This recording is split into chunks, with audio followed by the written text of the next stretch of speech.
Hi guys, welcome back to a new episode of Crazy Gamer. Today in this video, I'm gonna show you how you can buy your GameStop gift card.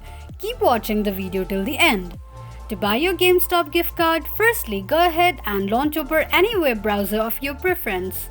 On the search box at the top, type in Amazon.com and make a search.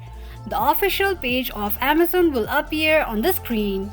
On the search box, type in GameStop gift card and make a search. From the search results, click on GameStop e-gift card. Scroll down and select an amount, delivery method, recipient, your message, and tap on Buy Now.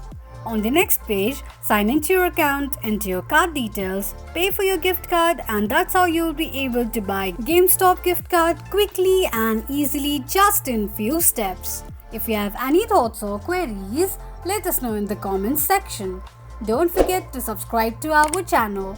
Also, press the notification bell icon so that YouTube will notify you whenever we post a new video. I hope this video was helpful to you. Thank you so much for watching.